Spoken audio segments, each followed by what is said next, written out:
দুটো পেন নেই, একটা ক্লিয়ার তো লিখি। এবার হচ্ছে 1D 2D আর 3D, মানে 1 dimensional, 1 dimensional, 2 dimensional, 3 dimensional, 4D ও হয়, 4 ডাইমেনশনাল। জিনিসগুলো কি এটা? একমাত্রিক, দ্বিমাত্রিক, ত্রিমাত্রিক, চতুর্মাত্রিক। ঠিক আছে, তাহলে এখানে যা পড়বো সব একমাত্রিক পড়বো, এগুলো পড়বো না। ঠিক আছে, যা পড়বো একমাত্রিক পড়বো। জিনিসটা কি তাহলে? একমাত্রিক, দ্বিমাত্রিক আর একটা ত্রিমাত্রিক। ধরে নাও ধরে না জুটেকের কি হচ্ছে, এটা একটা এ পয়েন্ট থেকে বি পয়েন্টে আসছে। জুটেকের কি হচ্ছে, এ পয়েন্ট থেকে বি পয়েন্টে আসছে। সবচেয়ে শর্টেস্ট কিভাবে আসতে পারে? স্ট্রেট লাইন বরাবর। তাহলে ধরলাম স্ট্রেট লাইন বরাবর চলে আসলো। তাহলে ও কতটা এসছে এটা মাপতে কি লাগবে? এটা ফিতা লাগবে, ঠিক আছে না? তাহলে একটাই অক্ষ বরাবর আসলাম, ঠিক আছে না? একটাই অক্ষ বরাবর আসলাম। তাহলে একটা অক্ষ বরাবর মাপতে হয় যদি, তাহলে এটাকে ধরলাম কি এক্স অক্ষ ধরলাম, আমি এক্স অক্ষ ধরলাম। এটা হলো একমাত্রিক, অর্থাৎ এটাই কি একটাই মাত্রা, একটাই মাত্রা না? একমাত্রিক কি তাহলে? তাহলে যখন কোন বস্তুর গতি অবস্থা মাপতে একটি মাত্র অক্ষ লাগবে, একটি মাত্র কি লাগবে? অক্ষ লাগবে। একে বলা হয় কি একমাত্রিক। ঠিক আছে, দ্বিমাত্রিকে কি হবে? এবার সাহেব, এবার সাহেব কি করেছে? ও বললো না ও স্ট্রেট লাইনে যাবে না, ওর ইচ্ছা স্ট্রেট লাইনে যাবে না। কিভাবে যাবে তাহলে? এভাবে যাচ্ছে, আঁকা বাঁকা পথে যাচ্ছে, এই পয়েন্টে আসবে। ঠিক আছে, তাহলে এখান থেকে কোথায় আসলো? এই পয়েন্টে আসলো। তাহলে এটা কিভাবে মাপবো? এটা শুনে কিভাবে মাপবো? এদিকে এক্স, এদিকে ওয়াই, বলো। প্রথমে কি হবে? এই পর্যন্ত যাবো, এই পর্যন্ত যাবো তো। তাহলে ধরলাম কত গেলাম? এটা এক্স, এক্স গেলাম এটা। তারপরে কি হবে? এটুকু উপরে উঠবো, তাহলে কি ওয়াই কত অক্ষ লাগলো? আলটিমেট ডিসটেন্স এটা, এটা কি হবে তাহলে? Root over of x square plus y square. কত অক্ষ লাগলো এখানে? দুটো। তাহলে এখানে কি মনে হলো? এটা একটা, এটা তল না এটা একটা? তাহলে একটা মেঝের উপরে কি হচ্ছে? সাইড কি হচ্ছে? আঁকা বাঁকা পথে যাচ্ছে। তাহলে ওর পথটাকে মাপার জন্য কত অক্ষ লাগলো? দুটো, একটা এক্স একটা ওয়াই। আলটিমেট কি root over of x square plus y square. 2500 বছর আগেকার ফর্মুলা কি দিয়েছিল? ভাগ আছে না কি? হ্যাঁ, বুঝা গেল এটা? এবার যদি এটা হলো কি 2D, এটা 1D, এটা কি 2D। এবার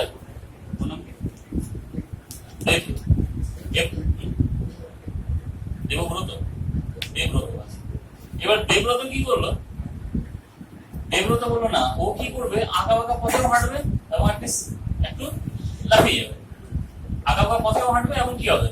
লাফাবে। ঠিক আছে, কটা অক্ষ লাগবে? এবার আঁকা বাঁকার জন্য দুটো, লাফানোর জন্য আরেকটা লাগছে তো।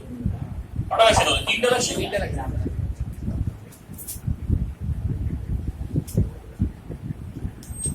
এক্স ওয়াই জেড, এখানে একটা পয়েন্ট আছে। তাহলে এই পয়েন্ট আসবো কিভাবে? আচ্ছা ধরে নাও মানে 3D কে 2D তে আঁকা তো সম্ভব না, তাই জন্য এটা কি করে আঁকলাম? ব্যাকা করে আঁকতে হলো। ধরো ওটা কর্নার আছে, ওই কর্নারটা হচ্ছে মূল বিন্দু। এটা হলো এক্স অক্ষ, ওটা হলো ওয়াই অক্ষ, আর এটা হলো জেড অক্ষ। এখানে একটা পয়েন্ট আছে, এই পয়েন্টে আসলে কি হবে? আগে এক্স অক্ষ বরাবর এখানে আসলে, তারপরে ওয়াই অক্ষ বরাবর এর নিচে আসলে, জেড অক্ষ বরাবর কি হলো? উপরে উঠে গেল। কটা অক্ষ লাগলো? তিনটে অক্ষ লাগলো। তাহলে এখানে আসলে কি পয়েন্ট বললাম? কটা অক্ষ লাগলো? তিনটা। তাহলে ফার্স্ট এতটা আসলে এক্স অক্ষ বরাবর, তারপরে কি হলো? ওয়াই অক্ষ বরাবর এর নিচে গেলে এটা ওয়াই, তারপরে জেড অক্ষ বরাবর উপরে উঠে গেলাম।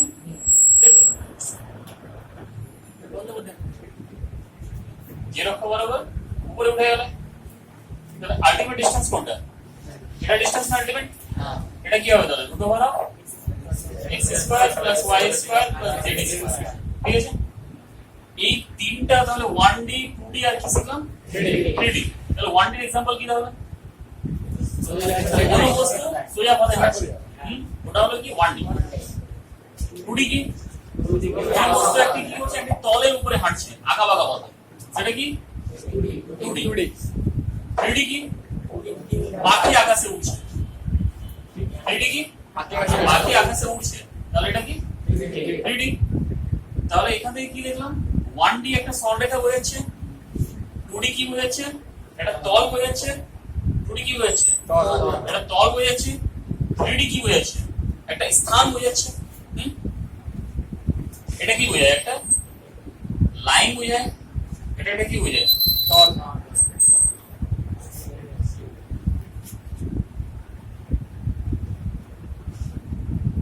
এটা বোঝায় একটা কি প্লেন,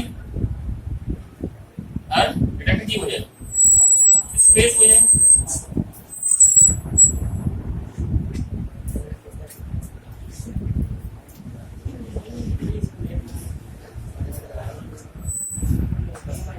এটা তো বুঝাবে। তাহলে 1D কি বোঝায়? এটা লাইন বোঝায়। 2D কি বোঝায়? এটা প্লেন, মানে একটা তল বোঝায়। কি বোঝায়? 3D এটা কি বোঝায়? স্পেস, মানে কি একটা জায়গা, মানে একটা কি স্থান বোঝায়। মেরে ক্লিয়ার হলো তো? 1D 2D আর 3D ক্লিয়ার হলো তো? এবার 4D কে আঁকা যায় না। 4D হয় 3D এর মধ্যে একটা ইমাজিনারি কল্পনা করা হয়, একটা এইকে টাইম, আগে কল্পনা করা হয় একটা টাইম। ওটাকে আঁকা যায় না। ওটার আইডিয়া দিয়েছিলেন বিজ্ঞানী মিনকাউস্কি, ওনার নাম হচ্ছে মিনকাউস্কি। ঠিক আছে, উনি দিয়েছিলেন আইডিয়া, ওটা নেই। এবার আসছি আঁকা হয়েছে, বুঝতে পেরেছি তো ব্যাপারটা কি? আচ্ছা, গতি কয় ধরনের হয় তাহলে? 3 ধরনের। কি কি? না না, এটা তো ডাইমেনশন আলাদা। সাধারণত গতি কয় ধরনের হয়? গতি অবস্থা 2 ধরনের, একটা স্থিতি, একটা গতি। গতি কয় ধরনের হয়? একটা চলন গতি, একটা ঘূর্ণন গতি, আর একটা কি মিশ্র গতি হয়। তাছাড়া আরো কি হয়? বৃত্তি গতি হয়।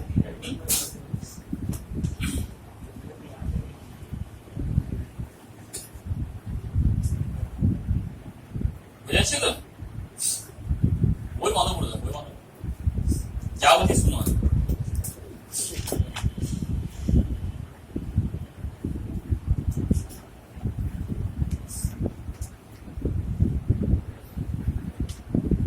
এগুলো হলো ফিজিক্স ফান্ডামেন্টাল, সব চ্যাপ্টারে কাজে লাগে।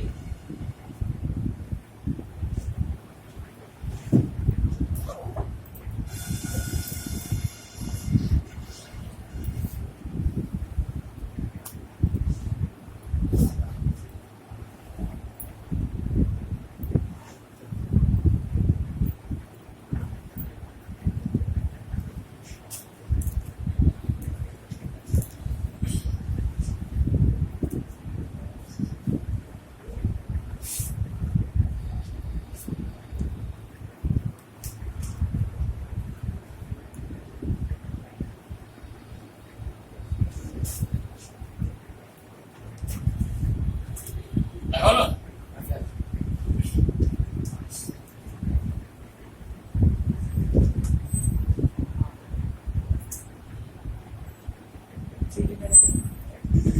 এবার আসছি কি গতি? চলন গতি, ইংলিশে বলে ট্রান্সলেশনাল মোশন।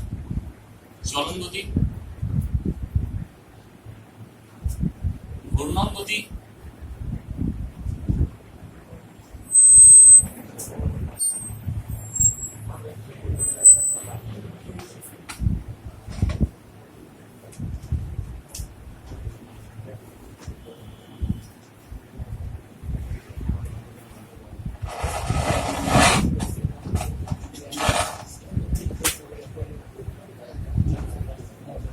গতি, আরেকটা মিশ্র গতি।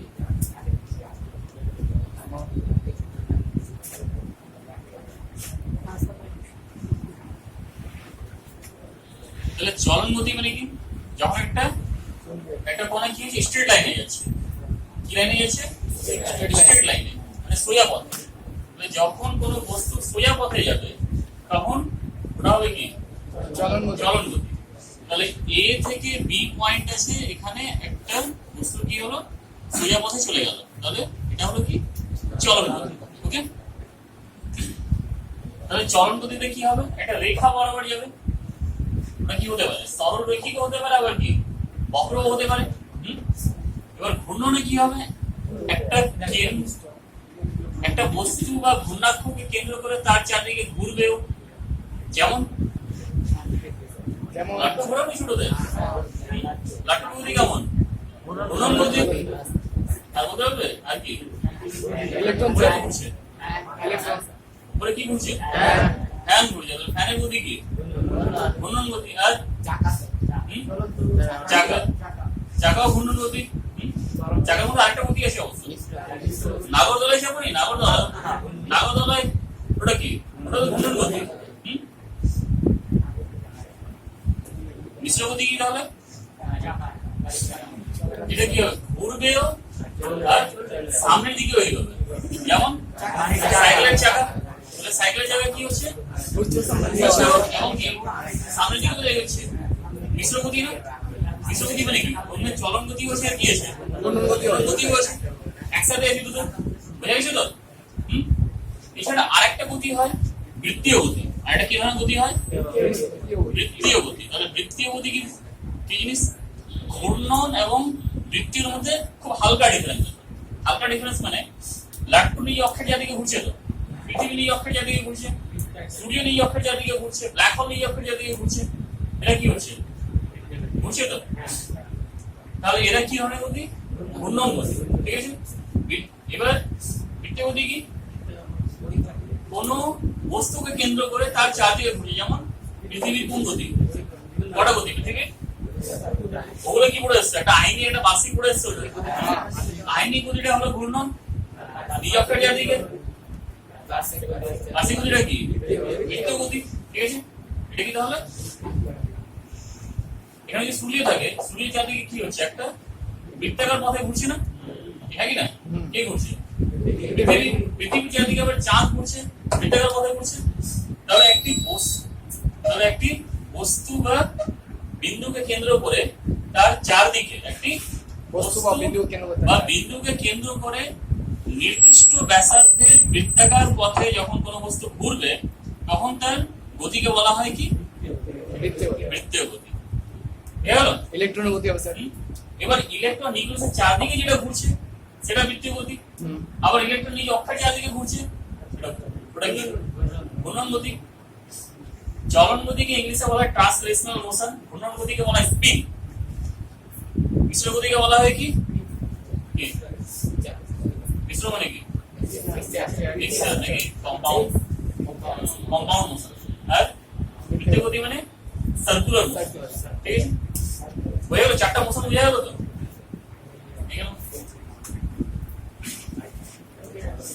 কোশ্চেন যাচ্ছে না কিছু? বলো। মিক্স মোশন বলে এটা কি? Mix motion. কি?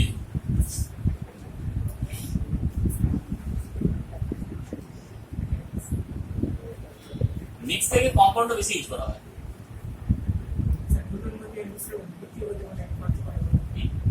ঘূর্ণন গতির পার্থক্য হলো ও কি হবে?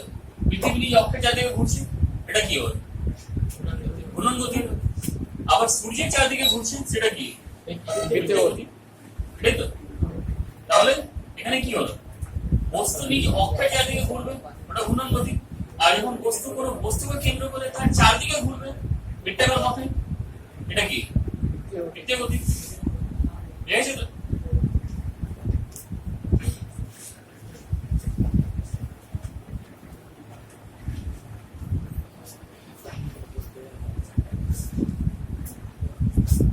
এর আগের ক্লাসে কি পড়েছিলাম? সরণ, বেগ, ত্বরণ এগুলো পড়েছিলাম তো। এবার এখানে আরো কয়েকটা জিনিস পড়বে। তাৎক্ষণিক বেগ, তাৎক্ষণিক ত্বরণ। ঠিক আছে? এগুলো নিউ ইউজ হবে।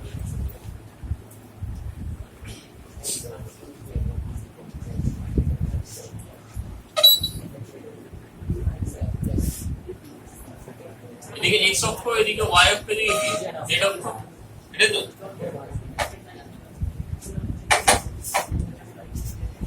এটাকে বলা হয় কার্তেজীয়। কার্তেজীয় এটাকে বলা হয় কি কার্তেজীয় কোঅর্ডিনেট। ঠিক আছে, আরেকটা কোঅর্ডিনেট হয়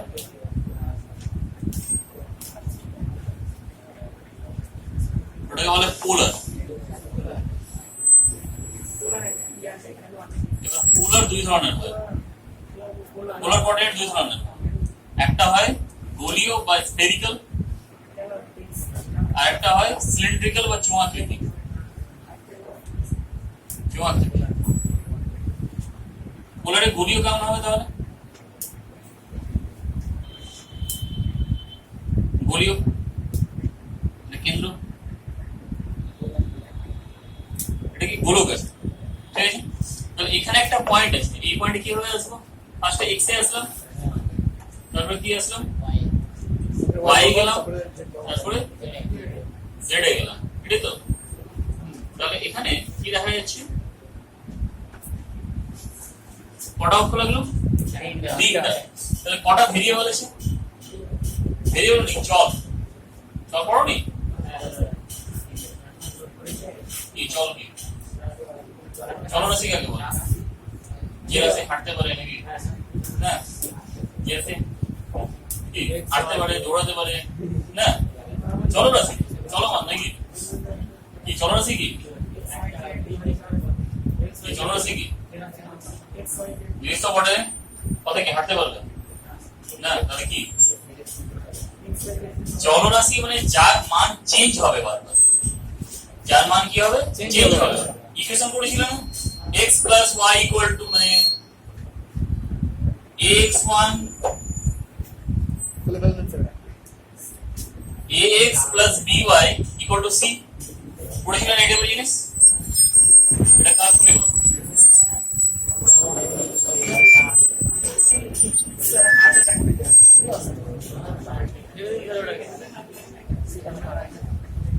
ax plus by equal to c পড়েছিল না? এটা কার সমীকরণ? সরলরেখার সমীকরণ না? এটা সরলরেখার সমীকরণ।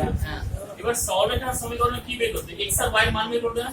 আলটিমেট কি বের করতে? এটা x আর y এর মান যেটা বের করতে, এটা কি বের করতে? কোশ্চেন আসলে মাথায় কখনো দুটো সমীকরণকে সমাধান করতে, তো এরকম সমীকরণ সমাধান করতে না চারটা পদ্ধতি অ্যাপ্লাই করতে, কি কি করতে? অপনয়ন করতে, পরিবর্তন করতে, বজ্রগ্রহণ করতে, আরেকটা কি ছিল? হ্যাঁ, কেন করতে? এক্স ওয়াই এর মানটা কি আছে? কি বাস্তবে কি এটা? কি দুটো আলটিমেট এক্স ওয়াই এর মানটা বের করে করবো কি?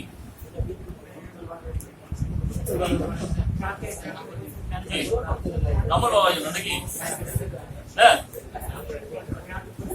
এটা একটা সরলরেখা, এটা একটা সরলরেখা, এই দুটো ছেদ বিন্দু বের করতে, ওটাই হলো এক্স ওয়াই। তাহলে কি বের করতে? ওটা দুটো সরলরেখা কি বের করতে? ছেদ বিন্দু বের করতে না? তারপর ওখানে আরেকটা ইউজ করতে না? a1x plus b1y এটা c1, একটা সরলরেখা a2x plus b2y equal to c2। Condition ছিল না যে a1 by a2 is equal to b1 by b2 is equal to c1 by c2 যদি হয় তাহলে এর কি হবে? অসংখ্য সমাধান হবে। এর অর্থ কি তাহলে? অসংখ্য সমাধানের অর্থ কি? কি হবে? এটা অসংখ্য সমাধান থাকবে। কি এর অর্থ কি? মানে একটা সরলরেখার উপরে আরেকটা সরলরেখা উপরে পাতিত হয়ে গেল, তাহলে কি সব জায়গায় টাচ করেছে ওকে? তাহলে কি অসংখ্য সমাধান আছে না? কি আপনি এগুলো কেন বের করছি এগুলো? না কি মানে স্যার আসলেন, পড়ালেন, পরীক্ষায় কি করলেন? লিখে দিলেন, নাম্বার হয়ে গেল নাকি? পাস হয়ে গেল, এটাই পড়া।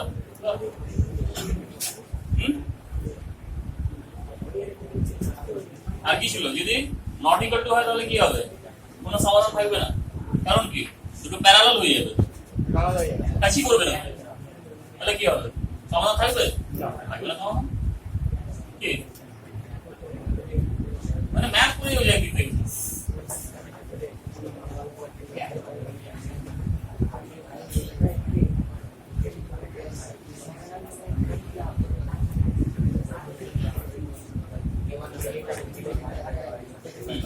তাহলে x plus by plus c, তাহলে এটা কি করব? প্লট করতে পারবো তো। এবার যদি 3D তে হয়, 3D তে কি হয়ে যাবে? এটা সলিউশন কিসে আসবে? 2D তে আসবে। তাহলে 3D তে কি হবে? এটা একটা সরলরেখা, এদিকে x আছে, এদিকে কি আছে? এদিকে x আছে, এদিকে কি y আছে? এবার এদিকে z আছে, তাহলে কি এদিকে টানবো তো? কি হবে তাহলে? এটা আলাদা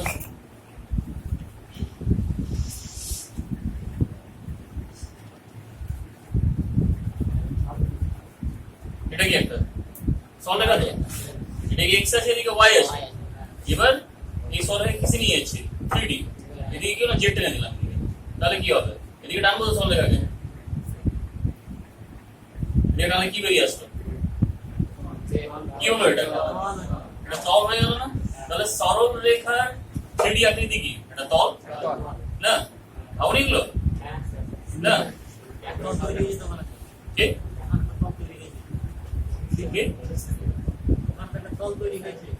হ্যাঁ, এটা তল হয়ে গেছে। এটা সরলরেখা নেই আর এটা কি তল হয়ে গেছে? কিভাবে হয়েছে? এবার খুলে গেছে। তারপরে আংটি আছে, বড় হয়েছে আংটি, আংটি বড় না কেউ আছে?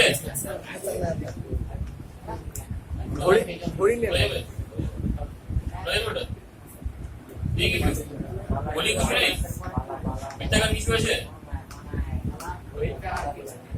নেই কিছু?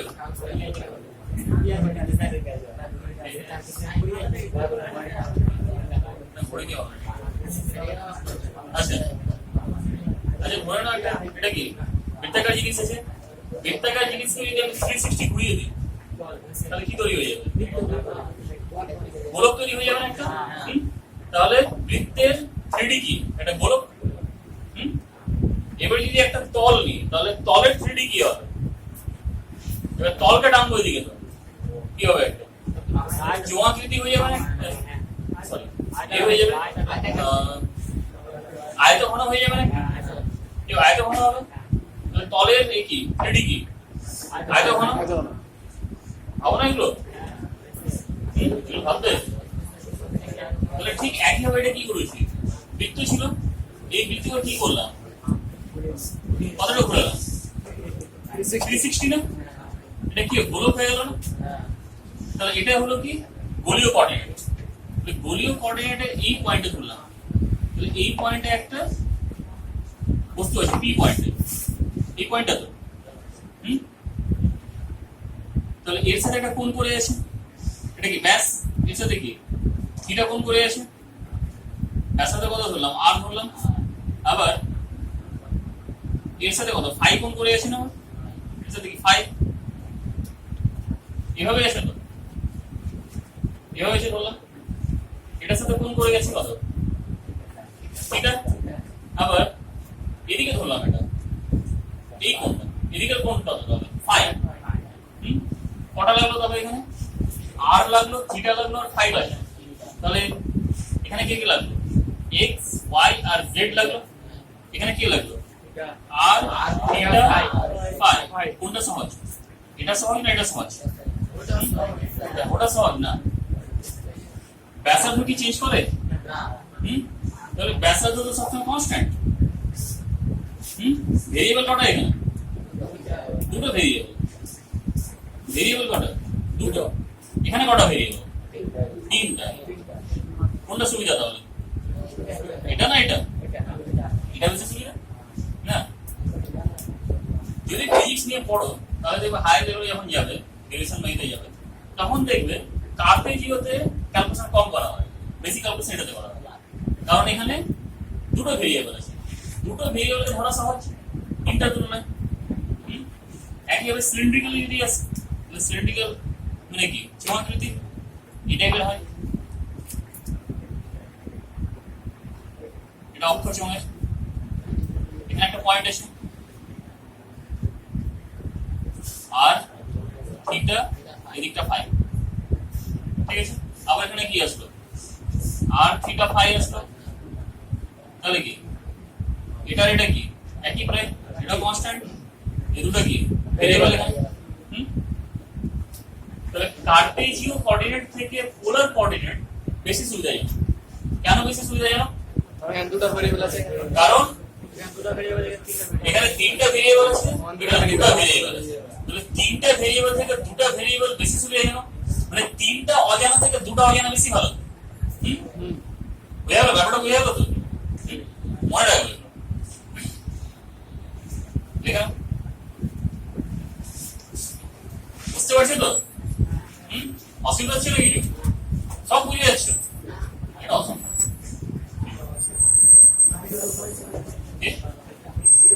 সব বুঝে যাচ্ছ?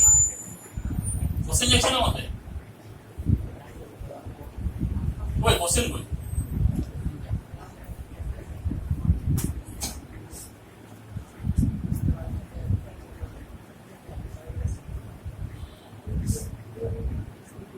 হয়ে গেছে তো? হয়ে গেছে তো?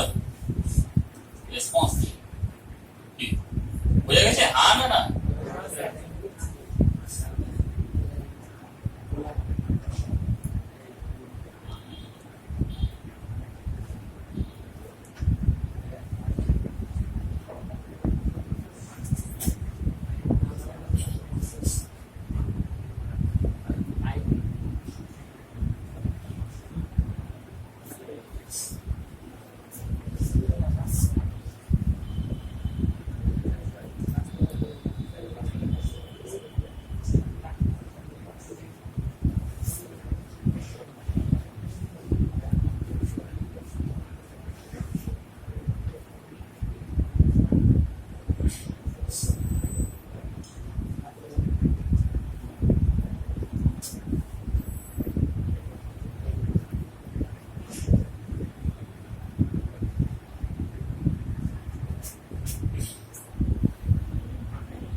এদিকে ধরলাম সময় আছে টি, এদিকে ধরলাম সরণ আছে এস, ঠিক আছে। তাহলে একজনের গতি হচ্ছে এই টাইপের, এই টাইপের গতি আছে, ঠিক আছে। বললাম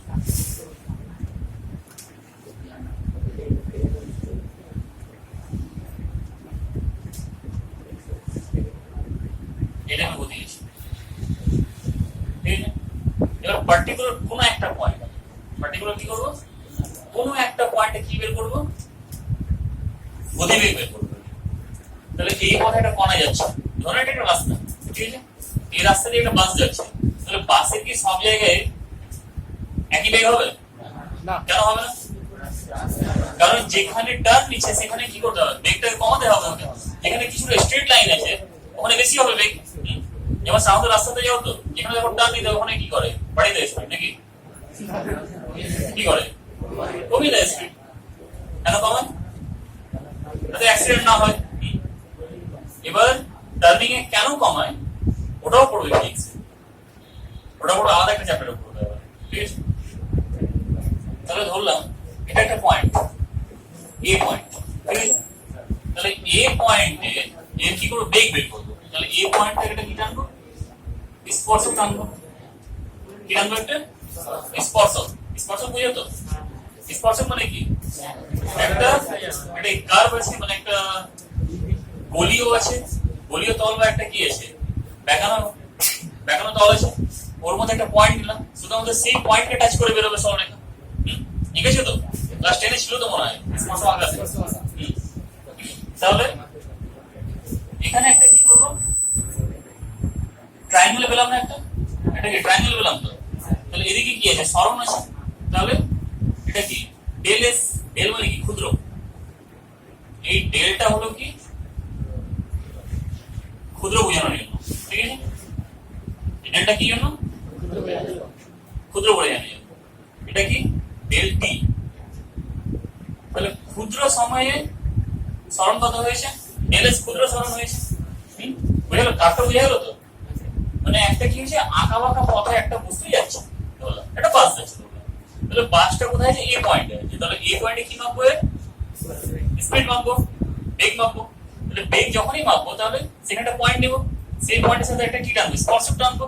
তাহলে স্পর্শকের নাম দিলাম পি কিউ, পি কিউ স্পর্শক টানলাম। ঠিক আছে, আর এখান থেকে পি কিউ আর একটা কি করলাম, ট্রায়াঙ্গেল ড্র করলাম, ত্রিভুজ ড্র করলাম তো।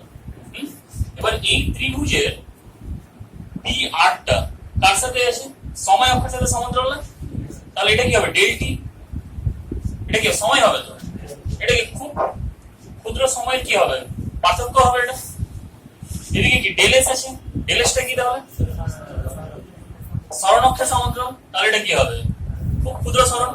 তাহলে খুব ক্ষুদ্র সময়ের অবকাশে খুব ক্ষুদ্র সময়ের কি ঘটেছে, পরিবর্তন ঘটেছে। সরণে কি ঘটেছে, পরিবর্তন, সেটাও খুব ক্ষুদ্র। এবার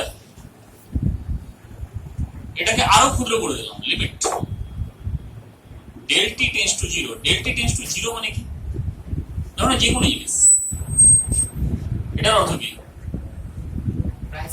এটার অর্থ কি, আর এটার অর্থ কি।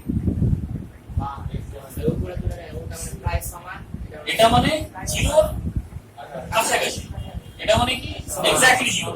এটা মানে কি, এটা মানে হলো 0 কাছাকাছি, কিন্তু এর থেকে আরো কাছাকাছি, এর থেকে আরো কাছাকাছি। কতটা কাছাকাছি তাহলে, এটা হলো কি কতটা কাছাকাছি না, 99.999 চলতে থাকবে, কত দূর যাবে কোনো ঠিক নেই। ঠিক আছে, এতটা কাছাকাছি, মানে যতটা ভাবছি তার থেকেও বেশি কাছাকাছি, মানে আমাদের ভাবনারই বাইরে চলে যাবে, মানে এতটা কাছাকাছি। এটাকে বলা হয় টেন্স টু, এটাকে বলা হয় টেন্স টু, টেন্স টু মানে কাছাকাছি। কতটা কাছাকাছি, যতটা ভাবছি তার থেকেও কাছাকাছি। ধরুন কেউ বললো কি পয়েন্টের উপরে 100টা 0 তারপরে 1, আর কেউ বললো না পয়েন্টের উপরে 1 কোটিটা 0 তারপরে 1, আর কেউ বললো না এটাও হবে না। ও বললো পয়েন্টের উপরে 1 লক্ষ কোটিটা 0 তারপরে 1, ও বললো না এটাও হবে না। ও বললো পয়েন্টের উপরে 10 কোটি কোটিটা 0 তারপরে 1, আর কেউ না ওটাও হবে না। শেষ হবে কি করে, শেষই হবে না। কতটা ছোট যাবে তাহলে, এটা আমরা যতটা ভাবছি তার থেকে ছোট হবে। ঠিক আছে, মানে এতটাই ছোট, কিন্তু এটা লিমিট আছে, এটা লিমিট আছে কিন্তু এটা লিমিট নেই। ঠিক আছে, তাহলে limit del t tends to 0। তাহলে টেন্ডস টু কি মানে সময় পার্থক্য কি, তাহলে শূন্যের কাছাকাছি। তাহলে সময়ের অবকাশ কত, শূন্যের কাছাকাছি। তখন del t tends to 0 is equal to কি হবে, del s by del t is equal to ds dt। এগুলো করবে, ম্যাথে করবে। এটাকে বলে লিমিট, এটাকে বলে ডেরিভেটিভ, অবকলন, ম্যাথমেটিক্সে করবে। এই ddt টা হলো সময়ের সাপেক্ষে অবকলন, সময়ের সাপেক্ষে অবকলন ডিডিটি, এটাকে বলা হয় অপারেটর, এটাকে বলা হয় অপারেটর। অপারেটর অপারেটর মানে কি? পরিচালনা করবে। তাহলে এখানে ডিডিটি কাকে পরিচালনা করছে? এস কে পরিচালনা করছে। সেখানে এটা কি? এস এর চালক এটা, ঠিক আছে? ডেরিভেটিভ এটা ম্যাথড করবে এটা। মানে ব্যাপারটা বুঝা গেছে তো? মানে ডেল এস তো এমনি ক্ষুদ্র, এবার একে আরো কি করলাম? আরো ক্ষুদ্র করে দিলাম। আরো ক্ষুদ্র করতে গিয়ে ডিএস ডিডি পেয়ে গেলাম, ঠিক আছে? মানে ডেল এস থেকে ডিএস আরো ক্ষুদ্র, আবার ডেল এস থেকেও ক্ষুদ্র হয়। ডেল এস থেকে ক্ষুদ্র হলো ডিএস, এর থেকে ক্ষুদ্র হলো আবার ডিএস, আরো ক্ষুদ্র হলো। মানে কি ইংলিশে কি বলবো এটাকে? ক্ষুদ্রকে শর্টার, শর্টেস্ট, ঠিক আছে? এটা ডিগ্রি চলে আসছে নাকি? পজিটিভ, কম্পারেটিভ আর এটা সুপার এটা, ঠিক আছে? সবচেয়ে ক্ষুদ্র হলো এটা, ঠিক আছে? এটাকে বলা হয় তাৎক্ষণিক ত্বরণ, সরি তাৎক্ষণিক বেগ, ভি, তাৎক্ষণিক বেগ, এটাকে বলা হয় কি? তাৎক্ষণিক বেগ। কাকে বলে তাৎক্ষণিক বেগ? তাহলে সময় কি বেরিয়ে আসলো? ডেল্টা টেস্ট টু জিরো, মানে কি? সময়ের অবকাশ যদি শূন্যের কাছাকাছি হয়, সময়ের অবকাশ যদি শূন্যের কাছাকাছি হয়, তখন সময়ের সাপেক্ষে ক্ষুদ্র সরণে, সময়ের সাপেক্ষে ক্ষুদ্র সরণের পরিবর্তনের হারকে বলা হয় তাৎক্ষণিক বেগ। বুঝা গেল? কি বললাম তাহলে? ক্ষুদ্র সময় যখন শূন্যের কাছাকাছি, ক্ষুদ্র সময় যখন শূন্যের কাছাকাছি, তখন ক্ষুদ্র সরণ ক্ষুদ্র সময়ের সাপেক্ষে সরণের পরিবর্তনের হারকে বলা হয় কি? তাৎক্ষণিক বেগ। বুঝা গেল তো? কি বললাম তাহলে বলো কি? উদাহরণ দিয়ে দেখবো, উদাহরণ দিয়ে। উদাহরণ দিচ্ছি, বলো। ডেফিনেশনে কি বুঝে? উপরে দেখো। ক্ষুদ্র সময়ের সাপেক্ষে স্যার, মানে ক্ষুদ্র সময়ের সাপেক্ষে ক্ষুদ্র সময়ের যে সরণ, ডেল্টা টেস্ট টু জিরো মানে কি? ক্ষুদ্র সময় কার কাছাকাছি? শূন্যের কাছাকাছি। ক্ষুদ্র সময় শূন্যের কাছাকাছি। তাহলে ক্ষুদ্র সময় কি? সময়ের অবকাশ। তাহলে সময়ের অবকাশ যখন শূন্যের কাছাকাছি, তাহলে সময়ের অবকাশ যখন শূন্যের কাছাকাছি, তখন ক্ষুদ্র সময়ের সাপেক্ষে ক্ষুদ্র সরণের পরিবর্তনের হারকে বলা হয় তাৎক্ষণিক বেগ। মানে তাৎক্ষণিক বেগ মানে কি? এখানে যে পয়েন্টটা নিয়েছি, এই পয়েন্টে যে বেগটা বের হবে, সেই বেগটা তাৎক্ষণিক বেগ। এবার এই বেগটা যদি এখানে বি পয়েন্ট দিই, এর সাথে সমান তো হবে না, ওখানে চেঞ্জ করে যাবে, হ্যাঁ কি না? এটাকে বলা হয় কি? তাৎক্ষণিক বেগ। মানে যে মুহূর্তে নিচ্ছি সেই মুহূর্তের বেগ, মুহূর্ত চেঞ্জ করলে বেগ চেঞ্জ করে যাবে, ঠিক আছে? ইংলিশে বলা হয় ইনস্ট্যান্টেনিয়াস ভেলোসিটি, ইংলিশে বলা হয় কি? ইনস্ট্যান্টেনিয়াস ভেলোসিটি, ঠিক আছে? বুঝা গেল তো? বুঝে ব্যাপারটা বুঝা গেছে তো?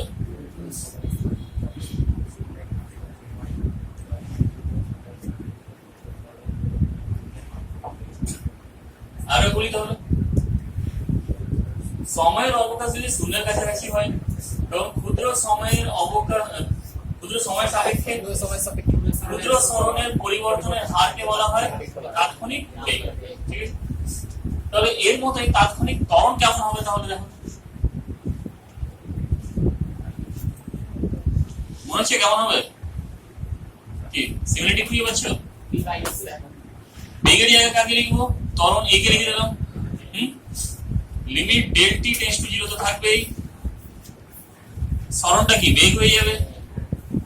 Del t is equal to কি তাহলে? ডিভিডিটি,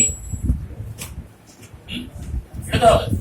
তাহলে কি? যেটা বেগ ছিল সেটা ত্বরণ হয়ে গেল, যেটা সরণ ছিল সেটা বেগ হয়ে গেল, বাকি সময় থাকবে। এটা কি হবে তাহলে? ক্ষুদ্র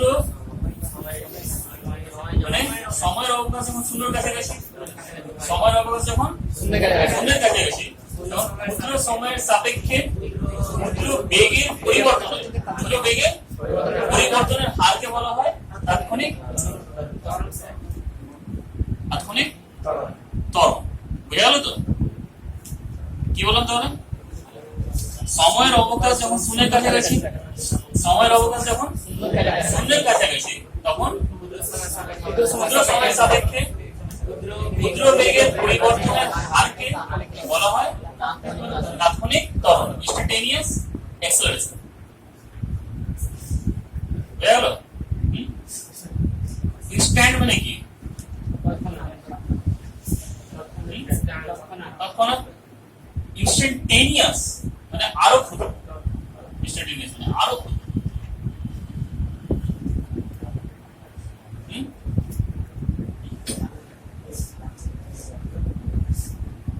ব্যাপারটা বুঝা গেল তো? তাহলে এটা ছবি কেমন হবে? এদিকে এস ছিল, এস কে কি করে দেবো? ভি কে ওদিকে ওদিকে বেগ নিব, এদিকে কি করবো তাহলে? ডেল এসটা কি হবে? ডেল ভিডিও ডেল ভি হয়ে যাবে, বাস একই ছবি হবে। বুঝা গেল তো?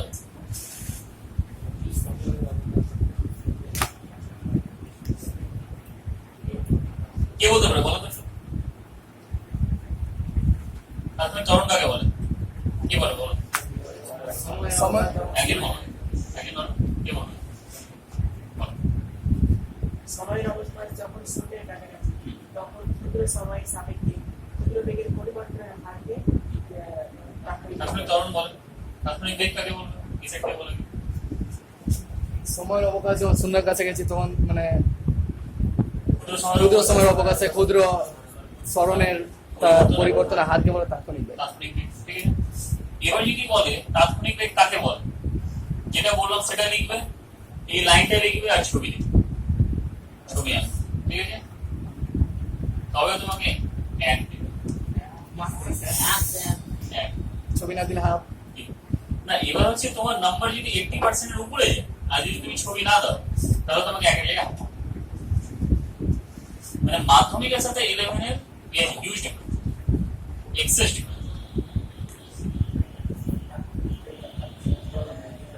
আবার সায়েন্স আমাদের ফিজিক্স হলো সায়েন্স ইতিহাস, মানে সায়েন্সের মধ্যে আবার সবচেয়ে বেশি লিখতে হয় ফিজিক্স, সবচেয়ে বেশি লিখতে হয়।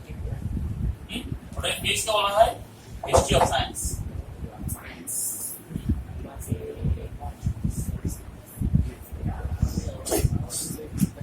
কি হার্ড লাগছে, টাফ লাগছে কি ফিজিক্স? টাফ লাগছে কি? টাফ নেই, পড়লেই হবে, ঠিক আছে?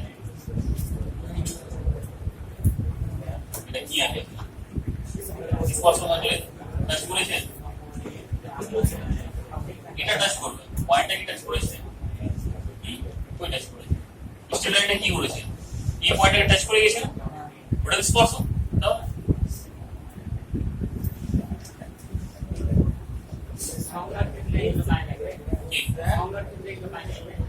হ্যাঁ, যখন চাইবে তাৎক্ষণিক বেগ কাকে বলে, স্টেটমেন্টটা দিয়ে দিলাম, দুই লাইন যেটা বললাম ওটা লেখার পরে এটাকে বলে রাশিমালা বলা হয়, রাশিমালা দিয়ে দিলাম, তারপরে চিত্র দিয়ে গ্রাফটা দিয়ে দিলাম। এবার এগুলো থেকে কি অঙ্ক হবে? অঙ্ক আসবে, বুঝে গেছে তো? এবার চারটা ইকুয়েশন করেছো না?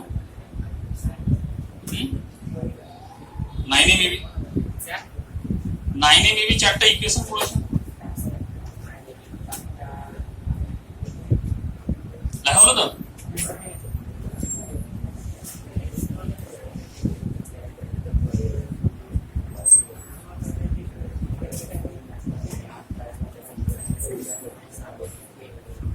চারটা ইকুয়েশন কি কি ছিল?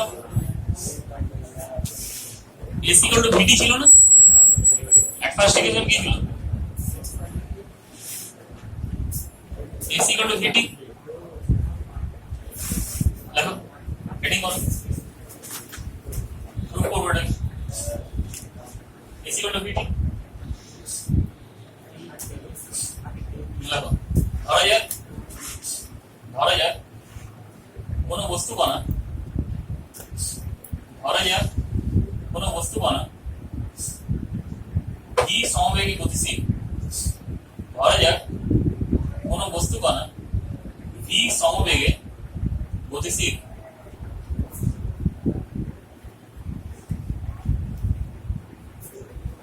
এবং স্মল টি সময় পরে এবং স্মল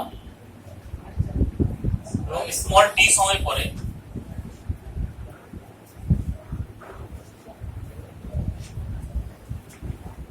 বস্তুটির পথ অতিক্রম করলো এস, বস্তুটি এবং টি সময় পরে বস্তুটি পথ অতিক্রম করলো এস এস হলো এটা।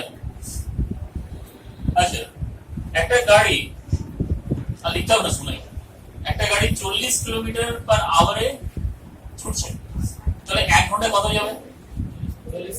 40 কিলোমিটার। তাহলে বেগ কত বলেছি? ভি বলেছি তো। তাহলে বেগ যদি ভি হয় তাহলে একক সময়ে বস্তুটি পথ অতিক্রম করে কত?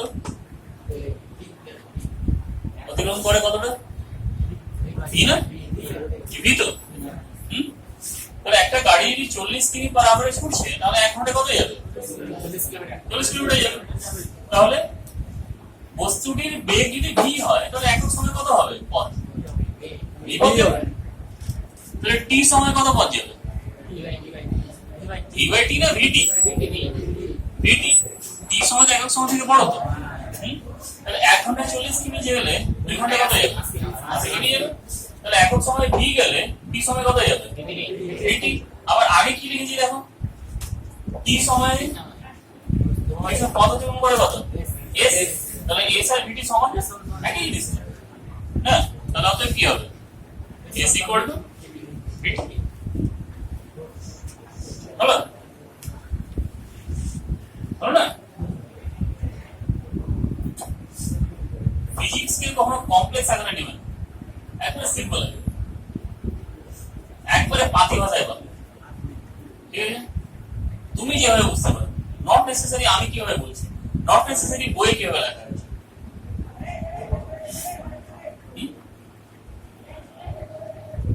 কি বলো? অবশ্য একটা হ্যাবিট আছে তোমাদের, ক্লাস 10 এর মধ্যে একটা হ্যাবিট ছিল না, মুখস্থ করা একটা হ্যাবিট নাকি? সেটা বলি, বুঝার চেষ্টা। আরেকটা হ্যাবিট ছিল না যে সাজেশন দেন নাকি? আরেকটা হ্যাবিট কি ছিল স্যার? কমন দেন নাকি? আবার স্যার একটা সাজেশন দিত, ওটাতে আবার তোমরা সাজেশন পাঠাও না, এই হ্যাবিটগুলো চেঞ্জ করতে হবে।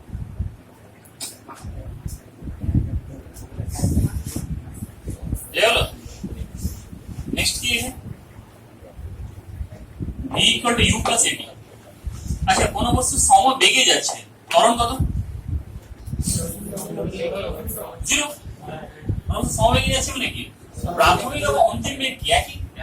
তাহলে v2 minus v1 by t, তাহলে v2 আর v1 একই, তাহলে 0 হয়ে যাবে। তাহলে 0 বাই t। নেক্সট এটা প্রমাণ করতে হবে, v equal to u plus at।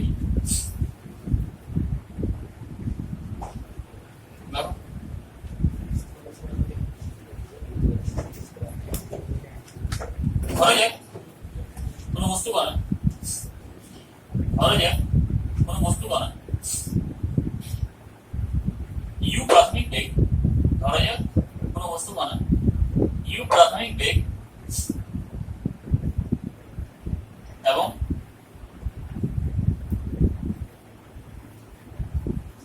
a সমত্বরণে গতিশীল, u প্রাথমিক বেগ এবং a সমত্বরণে গতিশীল।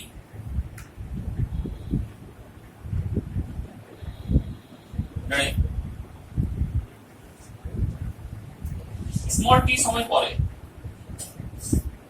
টি সময় পরে বস্তুটির বেগ হলো v, স্মল টি সময় পরে বস্তুটির বেগ হলো v। এরপরে অন্তিম বেগ কত? v হলো প্রাথমিক বেগ কত? তাহলে u। অন্তিম বেগ কত? তাহলে v। ত্বরণ কত? a। ঠিক আছে, সময় কত? t। তাহলে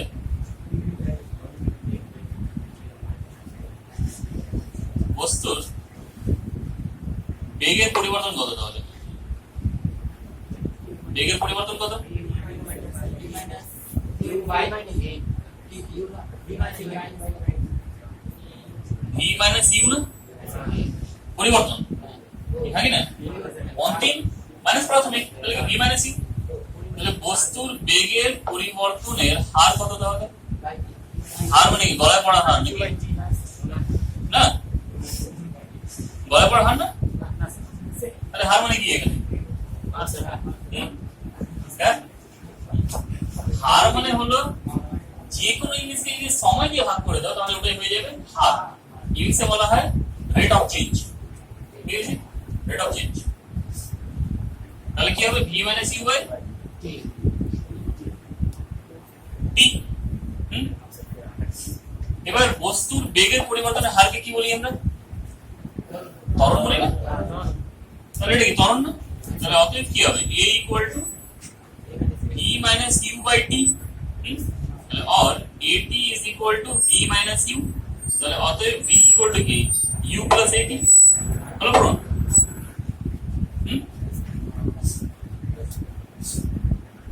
মানে কি মুখস্থ করে পড়িল মনে নাকি হ্যাঁ সব মুখস্থ নাকি মানে বই যা লেখা আছে তো বইয়ের একটা লেটার কেনা লিখতে না হয় নাকি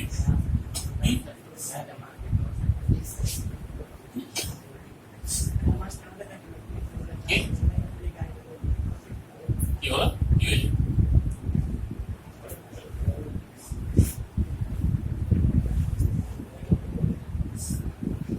শুধু থিওরিটাকে চেঞ্জ করবে না থিওরি বাদ দিয়ে সব কিছু তুমি এই অবস্থায় লিখতে পারো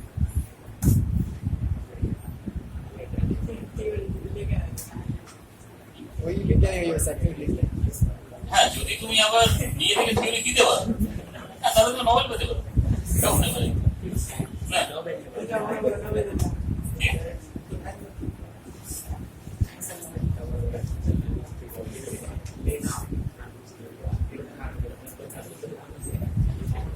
এরপরে আরো তিনটা ইকুয়েশন আছে এটা একটা করলাম দুটো কয়দিন পড়াবো এগুলো 3 নম্বর s equal to ut plus half at square আছে 4 নম্বর হচ্ছে v square equal to u square plus 2as আছে 5 নম্বর sn equal to u plus half of a into 2n minus 1 এই তিনটা পরের দিন করাবো